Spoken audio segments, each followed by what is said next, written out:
오늘 말씀은 로마서 12장 1절 말씀입니다. 한 절 말씀이니까 우리 합독하도록 하겠습니다. 그러므로 형제들아, 내가 하나님의 모든 자비하심으로 너희를 권하노니 너희 몸을 하나님이 기뻐하시는 거룩한 산 제사로 드려라. 이는 너희가 드릴 영적 예배니라. 우리 다시 한번 합독할까요? 그러므로 형제들아, 내가 하나님의 모든 자비하심으로 너희를 권하노니 너희 몸을 하나님이 기뻐하시는 거룩한 산 제사로 드려라. 이는 너희가 드릴 영적 예배니라. 본문 말씀으로 김건준 목사님께서 믿음은 관계다 첫 번째 시간으로 하나님께 온전히 항복하라는 제목으로 말씀해 주시겠습니다. 오늘 설교를 통해서도 많은 은혜와 도전을 받으시길 바랍니다. 서로 먼저 인사하셨으면 좋겠습니다. 5월은 여행의 계절입니다. 서로에게 그렇게 인사하실래요? 무슨 이야기인가 싶으시죠? 네? 5월은 여행의 계절입니다. 네, 여행의 계절입니다. 다시 인사하실래요? 네. 자, 하나님이 우리에게 계절이라는 걸 주셨잖아요. 특별히 한국엔 그렇습니다. 좋은 계절을 주셨을 땐 이유가 있어요. 하나님 만드신 솜씨를 같이 경험해라. 그래서 5월 18일에는 우리가 다락방별로 그걸 경험하고요. 지금 이렇게 빈자리가 좀 있는데 우리 가족들 중엔 어떤 분들이 계세요? 여행 중인 분들이 계세요. 그러니까 오늘 예배 중에 그분들 축복하시고 여행의 자리에서 하나님의 솜씨를 많이 경험했으면 좋겠다 또 하시고, 또 개인적으로 이런 계절에 산책도 많이 하시고 기회가 되면 좋은 곳을 좀 가세요. 오늘 예배 전에 교제하는데 이건 집사님이 서울의 좋은 곳을 이야기를 하시는데 저 외국 사람인가 봐요. 다 처음 듣는 곳이에요. 그런데 딴 분들 다 아세요. 많이 다니시길 바랍니다. 그리고 그 속에서 하나님의 은혜를, 그 솜씨를 많이 경험하셨으면 좋겠습니다. 왜 이런 이야기를 하느냐? 오늘부터 5주 동안 주제가 믿음은 관계다라는 주제로 같이 말씀을 나누려고 하는데, 본문은 로마서 12장 1절부터 전체입니다. 로마서 12장이 믿음이 무엇인지를 이야기를 해주는 아주 중요한 성경인데, 특별히 5 영역에서 어떤 관계를 맺는 것이 믿음인지에 대한 이야기를 해주면서 그렇게 믿음이란 걸 갖게 될 때 기준이 무엇인지 설명하고 있습니다. 근데 오늘 먼저 생각할 게 믿음은 뭐라고요? 관계다. 믿음이 왜 관계일까요? 왜라고 생각해 보세요. 믿음이 왜 관계일까요? 오늘 나눠드린 그 자료에 보면 나를 따르라라는 말이 있는 게 보이시죠? 그것이 굉장히 중요합니다. 예수님이 이 땅에 오셔서 제자들을 부르실 때 뭐라고 하셨어요? 나를 따르라. 그럼 그 말에 따르는 사람은 어떻게 돼요? 그분의 제자가 되고 그분의 백성이 돼요. 그러니까 나를 따르라고 한 믿음의 대상에 대해서 반응하고 관계를 맺으면 그분의 사람들이 돼요. 그렇죠? 근데 나를 따르라고 했는데 안 가! 그러고 관계를 안 맺으면 믿음이 성립이 됩니까? 안 돼요. 그러니 믿음은 뭐예요? 관계예요. 그런데 그 관계가 맺어지려면 나를 따르라고 하는 존재가 먼저 있어야 되죠. 그 믿음의 대상이 필요한 거예요. 근데 그 믿음의 대상이 되는 분이 나를 따르라 했는데 예! 하고 따라가면 관계가 일단 성립이 됩니다. 근데 그렇게 따라가다가 중간에 어떤 분이 따라봤더니 아이고 이젠 그만 따라도 되겠다 싶어서 그 따라가던 존재로부터 뭔가 다 배운 것 같아서 자기가 서서 외치는 거예요. 이제는 나를 따르라 라고 이야기를 했어요. 그분을 따라가면 어떻게 되죠? 원래 따라야 되는 예수님과의 관계는 깨지고 새로 나를 따르라고 말한 그분과의 관계가 생깁니다. 그죠? 그러면 이렇게 예수님이 아닌 존재가 나를 따르라고 말해서 생긴 것들을 우리가 뭐라 그래요? 세상에 있는 종교들이라고 말해요. 그렇죠? 그리고 또 어떤 게 있어요? 이단들이에요. 그러니 믿음은 뭐예요? 관계예요. 그런데 무엇과요? 정말 중요한 믿음의 대상과의 관계예요. 이 관계를 잘 맺는 게 중요해요.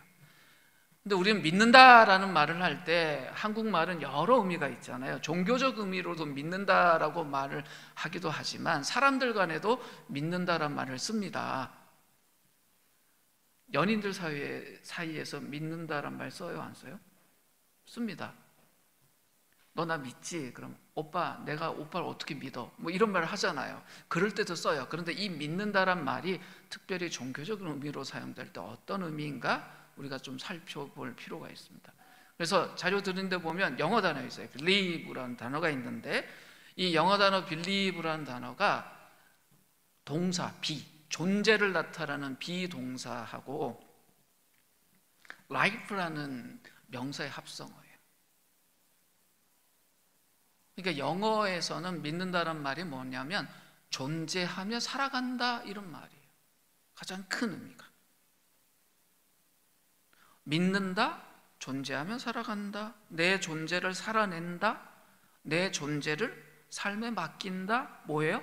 이렇게 된 것을 삶을 통해서 드러낸다. 이것이 believe예요. 존재가 된다는 게 뭡니까? 자기 신분이에요. 그리스도인이라는 신분. 그럼 그걸 드러내는 것까지 포함해서 그걸 믿음이라고 표현하는 거예요. 그런데 이 believe라는 단어의 어원의 의미는 뭐냐면 내 마음을 내주다, 소중히 품다, 사랑하다라는 말이에요. 어떤 의미냐? 믿음의 대상이 있어요. 그러면 그 대상을 내 마음으로 품다, 믿음의 대상을 소중히 여기다, 믿음의 대상을 사랑한다라는 말이에요. 그러니까 다 관계죠. 내가 뭘 믿는다 그러면 믿음의 대상을 사랑하고 마음으로 품고 소중히 한다라는 이야기예요. 이게 믿는다라는 것의 의미예요. 그런데 오늘 살펴볼 곳은 이 믿음의 가장 출발점이 되는 지점이에요.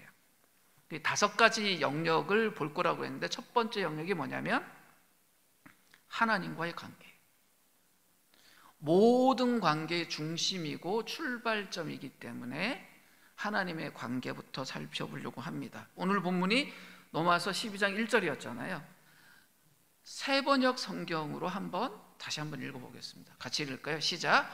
형제 자매 여러분, 그러므로 나는 하나님의 자비하심을 힘입어 여러분에게 권합니다. 여러분의 몸을 하나님께서 기뻐하실 거룩한 산제물로 드리십시오. 이것이 여러분이 드릴 합당한 예배입니다. 라고 되어 있습니다. 사도 바울이 믿음에 대해서, 관계에 대해서 이야기를 하면서 가장 먼저 강조하는 것이 뭐냐면 여러분의 몸을 하나님께서 기뻐하실 거룩한 산제물로 드리십시오라고 이야기를 해요. 그러니까 믿음의 대상은 하나님인데 그분에게 저렇게 해야 된다라고 이야기하는데 이 말씀 속에 앞으로 가주세요. 네, 뒤로 가지 마세요. 네. 뭐라고 이야기해요? 하나님의 자비하심을 힘입어 권한다라고 이야기해요. 무엇에 힘입어요? 하나님의 자비하심에 힘입어라는 문구를 의도적으로 사용합니다. 그리고 이 원어에 보면 이 12장 1절이 시작하는 첫 단어가 그러므로예요. 그러므로라는 접속사가 어떤 거예요? 그 이전의 것들을 다 합쳐서 그러므로라는 거잖아요. 그러니까 로마서 1장부터 11장까지의 내용을 다 정리한다면 그러므로 형제 자매들에게 하나님의 자비하심으로 권면합니다. 그리고 뒷내용이에요. 가장 중요한 게 뭘까요? 하나님의 자비하심이에요. 이것이 뭐냐면 로마서 1장에서 11장까지의 내용을 모두 정리하면 그 내용이 뭐냐? 하나님의 자비하심이란 거예요. 로마서 1장부터 11장까지는 하나님이 우리를 어떻게 사랑하시고 우리를 구원하셨는지에 대한 이야기들이 꼼꼼하게 적혀 있어요. 근데 그걸 한마디로 바울 사도가 뭐라고 정리를 해요?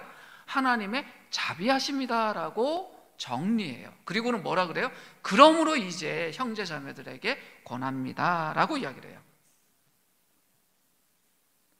그런데 이 하나님의 자비가 모든 것의 근원인데, 특별히 오늘 본문 로마서 12장 1절에서는 두 가지의 근원이 돼요. 바울 사도가 로마의 형제들, 로마 교회에 있는 이들에게 권면할 때 뭐를 근거로 이야기를 해요?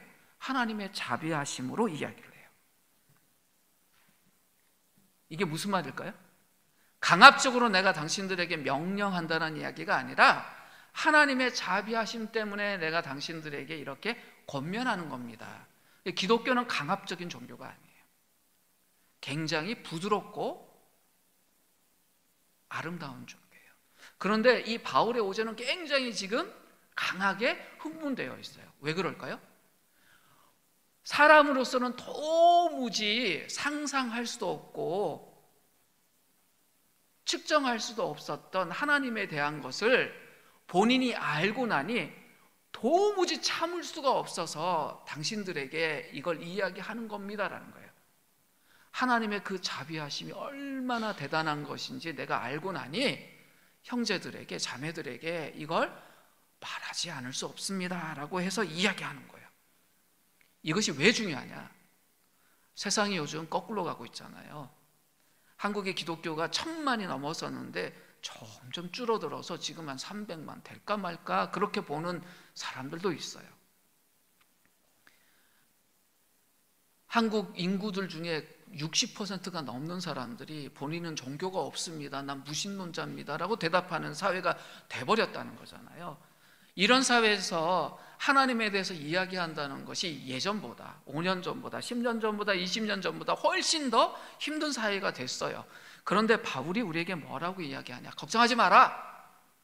우리 속에 하나님의 그 충만한 것이 있을 때 그 자비하심을 근거로 이야기하면 된다. 설득하려 하지 마라. 강압하지 마라. 우리가 뭐 하면 된다고요? 하나님의 자비하심에 힘입어 이야기하면 된다. 바울이 그랬어요. 1세기 때 로마라는 그 사회 속에 다신론으로 가득 찬 그 세상 속에서 하나님에 대해서 이야기할 때 다른 무엇이 아니라 본인이 그 만난 그 놀라운 하나님, 그 하나님의 자비하심이 너무나 자기 가슴속을 꽉 채우니까 그 흘러넘치는 걸 참지 못해서 사람들에게 부드럽게 권면했어요. 그럴 때 어떤 일이 벌어졌습니까? 세상이 뒤집어지는 일이 일어났습니다. 우린 이 꿈을 꿔야 돼요. 세상이 지금 막 무너져 가더라도 하나님의 자비하심 이거 내가 붙들고 말하면 되겠구나. 세상의 기준이 아니라 하나님의 기준, 하나님의 자비하심 딱 붙들고 내가 이 경험하고 있는 것, 내 속에 담겨있는 이 하나님의 놀라운 것 이야기하면 세상 바뀌겠구나. 바울처럼 우리가 그거 붙들어야 됩니다. 그리고 오늘 본문에서 그 권면만 아니라 우리 몸을 하나님께 드리는 것도 뭐에 근거해서 이야기를 해요? 하나님의 자비하심을 근거로 이야기하는 거예요. 우리 몸을 하나님께 드릴 수 있는 근거가 뭐라고요? 우리 몸에 있어요? 아니요. 하나님의 자비하심에 있다라는 거예요. 이것을 이해하는 것이 오늘 말씀의 가장 중요한 이야기입니다. 하나님 입장에서 우리 몸을 어떤 설득이나 명령 때문에 강압적으로 드린다. 그러면 그 몸을 받으시는 하나님 입장에서 기분 좋으실까요? 아니요. 억지로 하는 것 받지 않으십니다. 인색한 마음으로 하는 것도 좋아하지 않으세요. 우리 몸을 드리는 걸 오늘 본문에 보면 그게 하나님께 드린 예배다라고 이야기를 하거든요. 근데 그 예배의 중심이 뭐가 있어야 된다고요? 하나님의 자비하심. 이게 왜 중요하냐? 세상 종교는 이 순서가 뒤집혀져 있어요. 세상 종교도요, 기독교를 제외한 모든 종교들도 예배라는 게 있어요. 기독교만 예배가 있는 게 아니라 세상 종교들도 예배가 있는데 순서가 뒤집혀 있어요. 오늘 본문에서 바울이 뭐라 그래요? 하나님의 자비하심 때문에 우리가 우리 몸을 예배로 드릴 수 있다라고 하잖아요. 근데 세상 종교는 바뀌어 있어요. 어떤 예배를 함으로써 자신들의 믿음의 대상인 신으로부터 자비를 얻어내려고 하는 것이 세상의 예배예요. 그러니까 예배하러 나올 때마다 뭘 생각해요? 이 예배 잘하면 저 신으로부터 내가 좋은 것을 받을 수 있을 텐데 생각을 하니 늘 어떤 마음이 들겠어요? 거래하는 거예요. 좋은 재물, 내가 섬기는 신이 흡족할 만한 좋은 재물을 들고 가서 그 신이 나에게 줄 수 있는 좋은 것을 받아내야 되겠다. 이게 세상의 예배예요. 바울이 살던 그 시절에 수많은 신전들이 있었잖아요. 그 신전들에서 드려졌던 제사, 그 예배는 다 이것이에요. 순서가 뭐부터 시작해요? 예배. 그리고 그 예배를 통해서 그 신으로부터 대가를 얻어내는데 인간들이 받을 수 없는 그 자비를 그 신으로부터 받아내려고 했어요. 근데 바울은 이걸 뒤집어 놨어요. 어떻게 해요? 우리가 하나님께 예배할 수 있다. 무엇 때문에요? 그 하나님의 자비하심 때문이다. 이게 도대체 무슨 말인가? 그럼 하나님의 자비에 근거한 예배는 도대체 뭐냐? 이런 질문을 해야죠. 오늘 본문에서 바울이 너희 몸을 드려라 그래요. 근데 이 말을 처음 들었던 노마서라는 이 편지를 처음 받아들은 로마의 교인들이 볼 때 이 말이 쉽게 다가왔을까요? 아니요. 굉장히 이상한 말이었습니다. 그분들이 살던 1세기 때 몸을, 그러니까 자신의 몸을 신에게 드린다는 말이 굉장히 불편한 말이었어요. 왜냐하면 그 시절의 고대의 예배는요, 예배자 자신이 예배하러 갈 때 혼자 가지 않았어요. 꼭 뭘 들고 가요? 재물. 근데 재물을 들고 갈 때 어떤 재물을 가져갈까요? 네? 흠없는. 그게 어떤 거예요? 양이든 소든 뭐를 가는데 평소에는 그러니까 이걸 재물로 쓸 거 아니면 특상품이었어요. 좋은 소고 좋은 양이고 좋은 비둘기인데 재물로 쓰자니 딱 뭐가 보여요? 흠이 보여요. 어머, 쟤 참 좋은 애인데 저기 점 하나 있네. 그럼 가져갈 수 있어요? 없어요? 안 돼요. 그러니까 가족들을 위해서 그 바베큐용으로는 쓸 수 있지만 재물로 쓸 수는 없는 거예요. 그러니 이분들이 예배드리러 간다 그러면 늘 뭘 생각해요? 좋은 재물 찾는 거예요. 그 좋은 재물을 선점하는 사람이 중요했어요. 특별히 어떤 사람이 좋은 재물 찾을까요? 평소 생활이 개판인 사람들. 왜? 자기 혼자 나가면 신에게 혼날 것 같으니 뭐를 준비해야 돼요? 좋은 재물을 선점해야 돼요. 많이 해놔야 돼요. 평소에 죄 많이 짓는 사람들은. 그래야 어떻게 해요? 제사라도 지내죠. 그런데 지금 바울이 뭐 이야기해요? 이걸 뒤집어 놔요.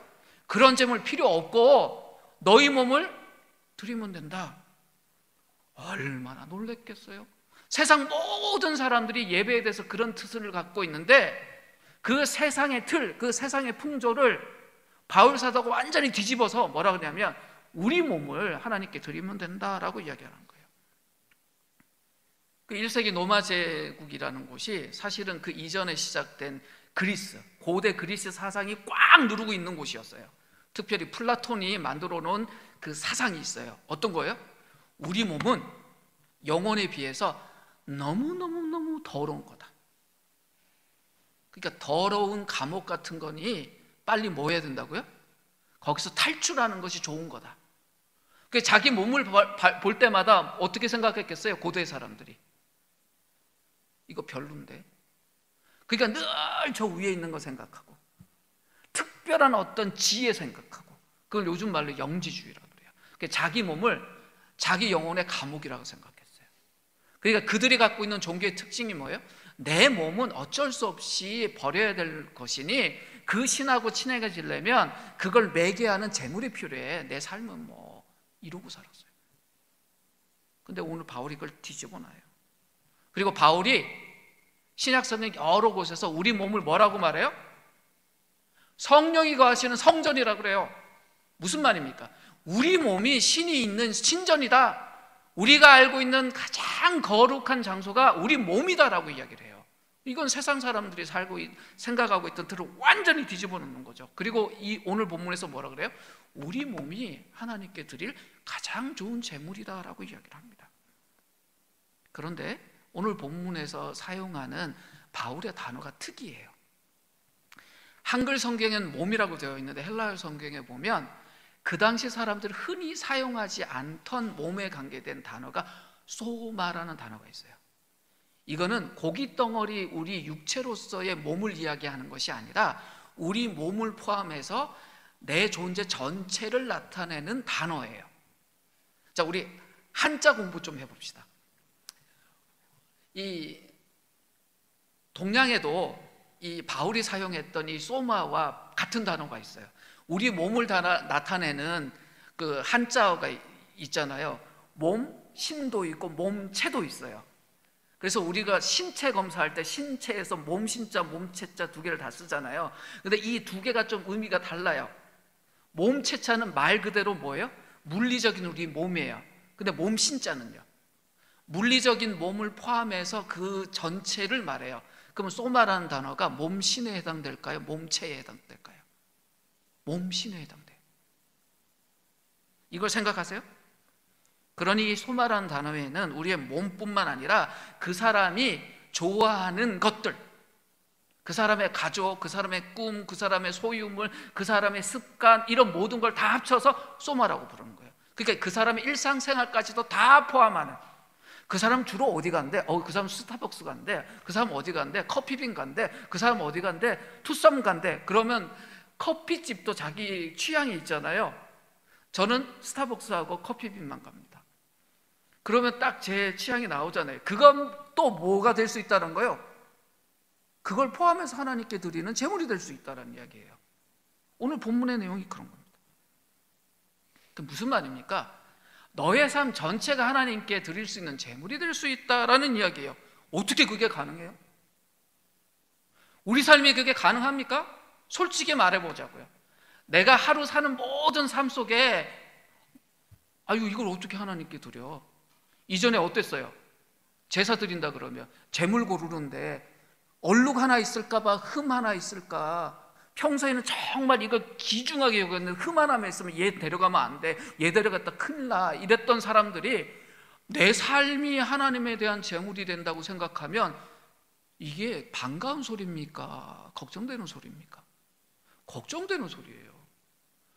아니, 저 소는 얼룩이 하나인데 나는 그냥 얼룩소인데요? 어떡하죠? 말이 안 돼요. 그래서 무슨 이야기를 해요? 하나님의 자비하심을 힘입어 말하느니. 무슨 말입니까? 우리가 하나님께 우리 몸이, 우리 삶이 제물이 될 수 있는 건 제물로서 내가 얼룩이 있냐 흠이 있냐가 아니라 무엇 때문이라고요? 하나님의 자비하심 때문이라는 거예요. 내가 정한 거예요? 하나님이 정한 거예요? 하나님이 정한 거예요. 그걸 바울이 로마서 1장부터 11장까지 내내 이야기하고 이 자비하심에 대해서 알았으면 이제 어떻게 반응하라는 거예요? 이렇게 반응하라. 그러니까 세상 사람들하고 신에 대한 반응이, 관계 맺는 방식이 완전히 바뀌어버린 거예요. 그러니까 주일날 뚜벅뚜벅 예배 나오실 때 일주일 생활 돌아보면 부족한 것도 있잖아요. 감추고 싶은 것도 있잖아요. 절대 감추세요. 인간들은 상대편의 약점을 보면 국률이 여기기도 하지만 수군거리기도 하니까 우리 감추시다. 그렇지만 하나님 다 알고 계시잖아요. 근데 오늘 바울이 뭐라 그래요? 자비하심으로 고난하니 그냥 그대로 나와도 돼. 그 이야기하는 거예요.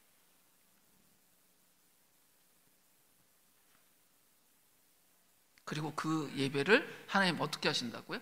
기뻐하신다고 말해요. 아니, 이렇게 흠이 있는데요? 원래 제사는 흠 있으면 안 되잖아요. 그 제물은 탈락하는 거잖아요. 이 말씀을 어떻게 받아들여야 되나? 이게 핵심이에요. 자, 우리 존재를 그렇게 완전히 새로운 존재로 만든 건 누구세요? 내가 아니에요. 예수님이 그렇게 하셨어요. 근데 내 생활을 내가 보니 어때요? 간격이 있어요. 그럼 그 간격을 예전에는 어떻게 했어요? 당연한 게 여겼잖아요. 내가 이 신하고 관계를 맺고 있지만 나는 당연히 그렇게 못 살아. 그러니까 그 중간에 뭘 뒀어요? 흠 없는 재물을 들고 그 재물 뒤에 숨어서 아이고 이 재물 받으시고 나 좋게 봐주세요 했잖아요. 그런데 지금 어떻게 하라는 거예요? 그 재물 치워버리고 네가 재물 돼야 돼. 그러니까 내가 너를 그렇게 새로운 존재로 만들었으니까 너 정체성을 뭘로 가지라는 거예요? 그걸로 갔는데 생활이 그걸 못 따라올 때 그걸 당연하다고 여기지 말고 뭐 하면 돼요? 그 새로운 정체에 맞게 네 생활 고쳐가면 돼 라고 이야기하시는 거예요. 근데 여쭤보죠. 생활 고치는 게 쉬워요? 어려워요? 그럼 그거 어떻게 고쳐가야 되냐? 그 숙제가 남는 거예요. 그럼 이 말씀 속에서 우리가 받아야 되는 게 뭐냐? 그럼 주님, 이게 진짜 나에게 이루어지려면, 우리에게 이루어지려면 우리가 뭘 붙들어야 됩니까? 라는 질문이에요. 바울이 우리 몸을 바치라고 했어요. 그럼 전제가 있죠. 어떤 전제요? 우리 몸을 바칠 수 있도록 해결되었다는 거예요. 내가 그걸 받아들이든 못 받아들이든지 이미 벌어진 사실이에요. 그럼 그 사실을 어떻게 해야 돼요? 붙들어야 돼요. 아, 나 아직도 내가 볼 때는 나 별론데 하나님은 나를 어떻게 보신다? 하나님 나를 어떻게 보신다고요? 아름다운 하나님의 몸으로 보시는구나. 그걸 받아들이라는 거예요. 아, 내가 그리스도의 몸이구나. 내가 성전의 성령의 전이구나. 그걸 받아들이는 거예요. 누구 기준으로요? 내 기준요? 아니요. 하나님의 기준으로. 근데 우리는 늘 어때요? 내 기준으로 날 판단해요. 내 기준으로 날 판단하니까 내 기준으로 남도 판단해요. 아이고, 어떻게 저런 사람이 예외에 앉아갖고 저러고 있어. 어우, 가증스러워. 아유, 나를 봐도 내가 가증스러운데 뭐 이래. 이것 하지 말라는 거예요.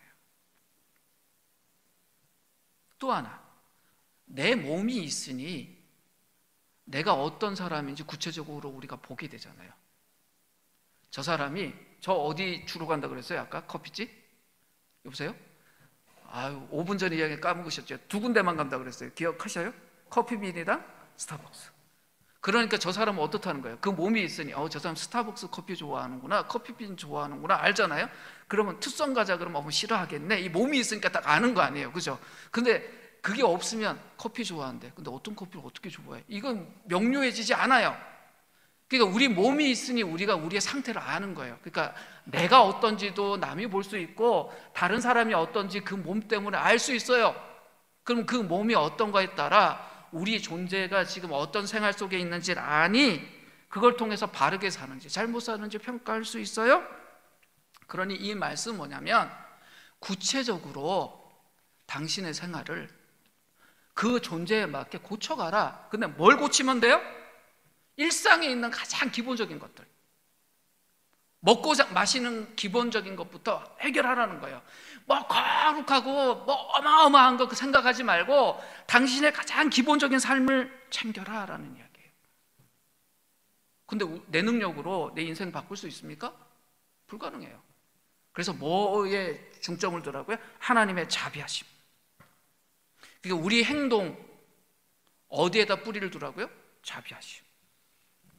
우리가 하나님이 변화시킨 그 신분에 맞게 사는 데 있어서 동력이라는 건 우리 자신에게 있다? 없어요. 어디에 있어요? 하나님께 있어요. 이걸 예수님이 어떻게 표현하셨냐? 비유로 표현하세요. 요한복음 15장 4절에서 5절 말씀, 유명한 비유입니다. 같이 한번 읽겠습니다. 시작. 내 안에 거하라, 나도 너의 안에 거하리라. 가지가 포도나무에 붙어 있지 아니하면 스스로 열매를 맺을 수 없음같이 너희도 내 안에 있지 아니하면 그러하리라. 나는 포도나무에 너희는 가지라. 그가 내 안에 내가 그 안에 거하면 사람이 열매를 많이 맺나니 나를 떠나선 너희가 아무것도 할 수 없습니다. 제일 마지막 줄에 뭐라 그럽니까? 나를 떠나면 너희가 아무것도 할 수 없다. 이거 받아들이라는 거예요. 그럼 우리에게 중요한 게 뭐예요? 내가 주님에게서 떠나냐 안 떠나냐예요. 그리고 우리의 삶 속에서 주님께 떠난다 안 떠난다라는 것을 우리가 늘 생각해야 된다는 거예요. 날마다 우리 뭘 먹어야 살잖아요. 뭘 마셔야 살잖아요. 그런데 내가 주님을 먹고 있냐 주님을 마시고 있냐가 중요해요. 주님을 먹고 마신다는 게 뭘까요? 주님을 생각하는 거고 그분이 우리에게 들려주신 말씀들을 생각하는 거예요. 근데 우리가 먹는다는 게 실제 물도 있고 먹을 것도 있지만 수많은 정보와 사상들을 늘 받아들여요. 유튜브 보든 뭘 보든 다 그런 것들이 우리에게 먹거리가 돼서 우리 속에 쭉 들어와 있잖아요. 제가 책을 한 3만 권 읽었어요. 그럼 그 3만 권 읽은 것들이 저라는 걸 만들었을 거 아니에요. 근데 그 속에 소설만 3만 권 읽었다 합시다. 그럼 뭐가 저를 만들었을까요? 그게 만들었을 거 아니에요. 무슨 말인지 이해가세요? 사람은 자기가 먹은 것 때문에 크게 돼요. 이게 얼마나 중요하냐면, 여러분 저기 일본 제일 남단에 오키나와라는 섬 있는 거 기억하시죠? 그 섬 나라가 일본이 된 지 그렇게 오래된 나라가 아니에요. 다른 문화와 다른 인종의 나라예요. 근데 오랫동안 그 오키나와라는 그 섬이 세상에서 가장 장수하고 사람들이 건강하게 살던 동네입니다. 근데 최근에는요, 일본 전체 국토 안에서 성인병이 제일 많은 곳으로 바뀌어버렸어요. 왜 그렇게 됐을까요? 네? 먹는 게 바뀌어서 그럴 거다. 예, 인종이 바뀐 게 아니에요. 근데 먹는 게 왜 바뀌었을까요? 네? 뭐라고요?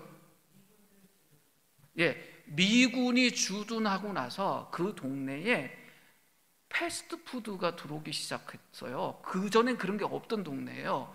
근데 그거 먹어보니까 맛있잖아요. 이분들이 그걸 먹기 시작했더니 어떻게 됐어요? 변했어요.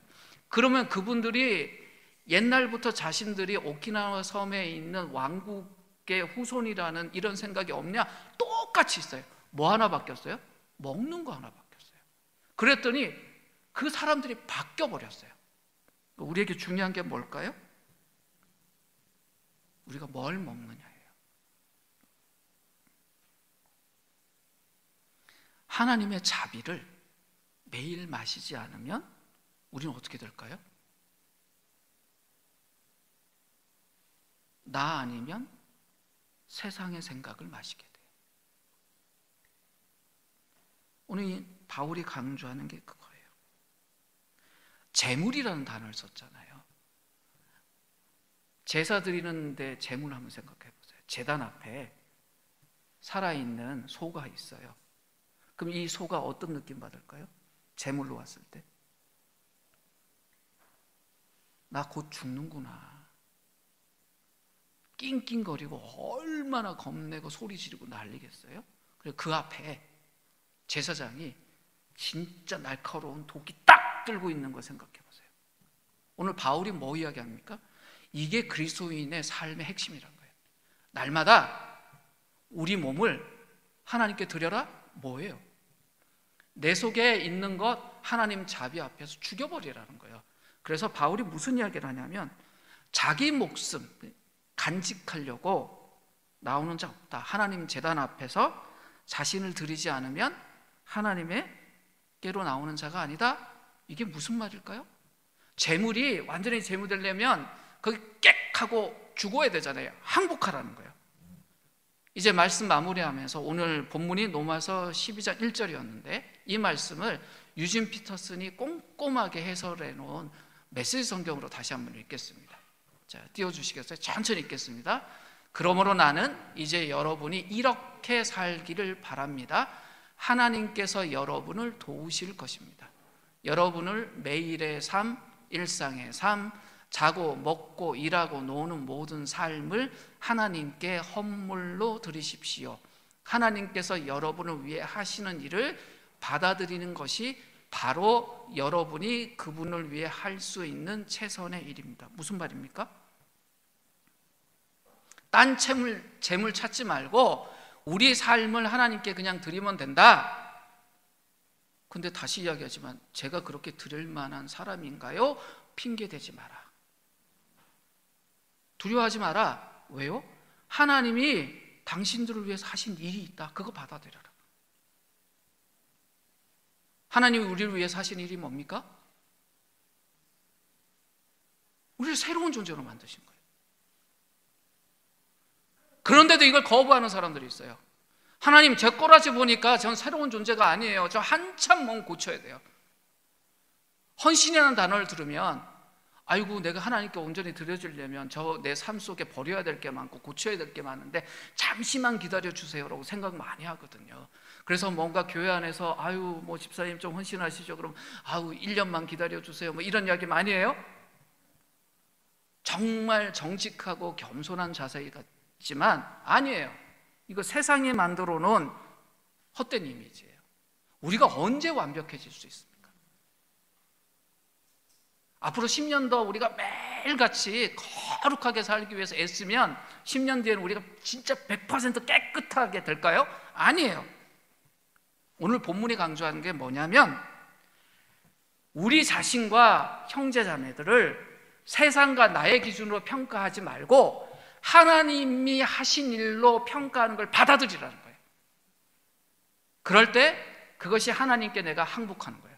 하나님이 이미 내게 하신 일을 받아들이는 거고 지금 현재 하나님이 하고 계신 일을 받아들이는 것, 그것이 예수님이 나를 따르라 했을 때 예 하고 갈 때의 그 이야기예요.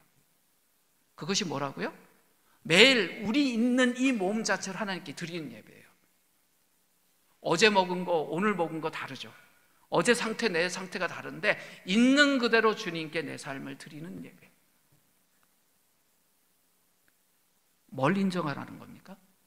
하나님이 나를 위해 우리를 위해 일을 하셨다, 하시고 계시다. 그거 인정하는 것이 믿음이라는 거예요. 하나님에 대해서 우리가 반응해야 되는 건 뭐예요? 완전하게 항복하는 거예요. 단 1도 아니고 100% 하나님이 맞습니다. 하나님이 옳습니다. 하나님이 하셨습니다. 지금도 하셨습니다 라고 말하는 거예요. 그게 진짜 믿음이에요. 그러고 나니 그 하신 일에 비해서 내가 턱없이 현실적으로 부족하고 저 바닥에 있더라도 인정하는 거예요. 바울이 무슨 이야기 했습니까? 그 하나님의 하신 일이 우리가 아직 죄인이었을 때, 죄 덩어리였을 때 사랑하시지 않았냐라고 이야기해요. 그럼 그 말을 받아들여야죠. 그게 믿음이에요. 하나님께 온전히 항복하는 것. 좋은 재물 찾기 위해서 애쓰는 노력을 중단하고 하나님이 우리를 위해서 하신 일, 지금 하시고 있는 일을 내가 자격 없으나 하나님의 자비하심 붙들고 그대로 받아들이는 것. 내가 어떤 존재예요? 하나님이 기뻐하시는 존재. 내 삶이 어떠하더라도 그걸 예배로 받으시는 분이에요. 그 하나님이 오늘 우리를 공동체로 부르셨어요. 그래서 내 옆에 있는 지체들이 내 눈에는 어떤 모습으로 보일지 모르지만 하나님이 그들을 기뻐하세요. 그거 받아들이고 서로가 함께하라. 이것이 바울 사도가 우리에게 주는 이야기입니다. 이것이 우리 속에서 흐트러지지 않으려면 날마다 해야 되는 일이 있어요. 뭐예요? 하나님의 우물에서 물 마시기예요. 잘못된 우물에서 물 마시다가는 어떻게 돼요? 우리가 오염돼요. 그러니까 하나님의 우물에서 우리의 생각을 기르고 우리의 믿음을 길러야 됩니다. 그런 면에서 오늘 바울이 우리에게 주는 이 말, 하나님의 자비하심을 힘입어 권면하니 너희의 몸을 하나님께 드려라. 근데 이 말에 몸이라는 단어가요, 단수 명사가 아니라 복수예요. 뭔 말입니까? 교회가 함께 서로를 그렇게 여기고 응원하면서 그 일을 하라는 거예요. 우리 자신도 하나님이 나를 그런 분으로 보는구나 라는 것과 동시에 우리 형제자매들을 그렇게 보고 손 붙잡고 뭐 하라고요? 우리의 삶 그대로 주님께 나아가라는 겁니다. 우리가 그렇게 할 때 이 땅에 지금 분열과 정죄와 다툼의 그 흐름들이 끊어지고 이 하나님의 자비와 사랑의 흐름들이 하나님을 믿는 사람들로부터 시작돼서 이 땅에 흘러갈 수 있습니다. 우리가 그런 흐름을 만들어내는 그런 사람들이 되었으면 좋겠습니다. 이 시간 함께 기도할 때 우리 자신을 먼저 위해서 기도하지요. 내가 정말 하나님이 하신 일들에 대해서 온전히 항복하고 있는가? 미안하고 부끄럽다는 생각 때문에 오히려 하나님이 내게 하신 일에 대해서 밀어내고 있지는 않았나 돌아보고, 또 내가 그랬기 때문에 내 귀한 지체들에 대해서 그런 눈으로 보진 않았나 돌아보면서 하나님 앞에 우리가 온전히 항복하고 하나님의 하신 일들을 감사하는 그런 기도를 올려드렸으면 합니다. 함께 기도하겠습니다.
하나님, 우리를 위해서 하나님이 하신 그 놀라운 일들, 이미 내게 임했음을 인정하고 고백하고 항복하고, 그렇게 하신 그 놀라운 은혜 속에, 그 자비 속에서 날마다 우리가 살아갈 수 있도록 우리를 붙들어 주시고, 세상의 허튼 소리들이 우리의 생각을 흐리게 만들 때마다 우리가 성령을 붙들며 하나님 원하시는 삶의 모습으로 사는 우리 모두가 될 수 있게 하여 주시옵소서. 또 우리의 말과 삶을 통해서 이 귀한 하나님의 자비하심을, 하나님이 하신 놀라운 일들을 세상에 전하는 우리 모두가 되게 하여 주시옵소서. 예수님의 이름으로 기도드립니다.